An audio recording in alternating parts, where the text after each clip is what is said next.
Hi there everyone, welcome to my channel. So in this video we will learn the tips for safe driving during festive season.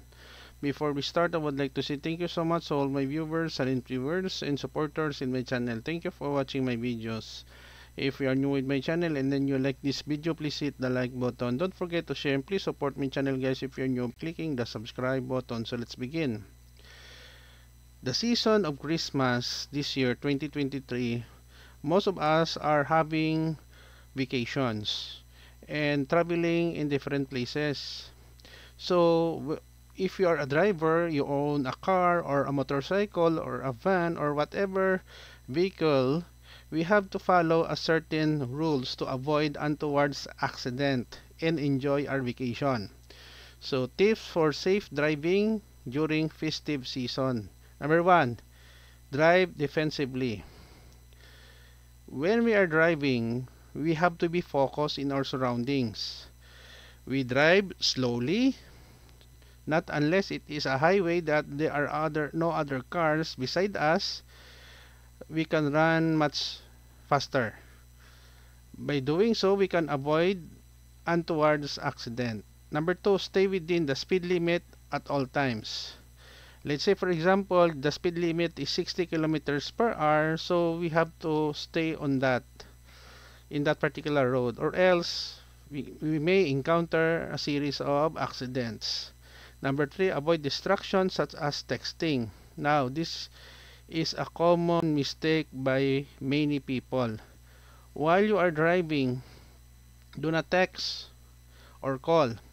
If you want to text or call, pull out in the side of the road, stop the engine of the car, and do your texting or calling to avoid accident. Number 4, be courteous to other road users. So being courteous means observe the right road courtesy to avoid accident also. Number 5, do not drink and drive.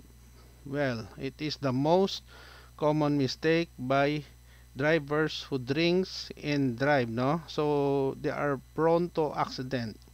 6, take safety breaks every 2 hours. If you have a continuous drive for more than 2 hours, let's say your destination is around 6 hours, take a break at least 30 minutes or 15 minutes, no? You can have your own personal necessity or eat or rest. By doing so, you are refreshed. Number 7, always wear your seat belt. Number 8, do not overload your vehicle.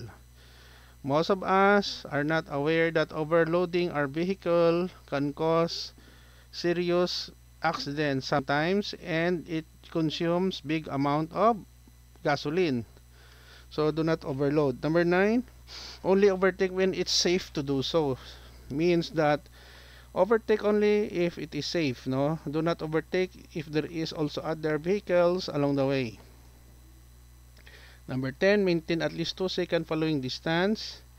11, have a good rest before embarking on a journey. So you have enough sleep, no? And rest.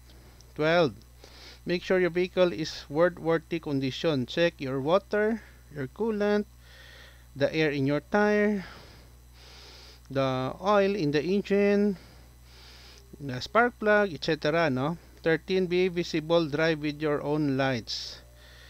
14, plan the route to your holiday destination. 15, obey the rules on the road and carry your driver's license. So do not drive if you don't have your driver's license. Okay, because it is already a violation. So here we go. We have 15 tips for safe driving during festive season. I hope that you have learned something new in this video. Don't forget to like, share, and please support my channel guys if you're new by clicking the subscribe button. See you in the next video tutorial guys. This is your friend Jake saying bye bye for now.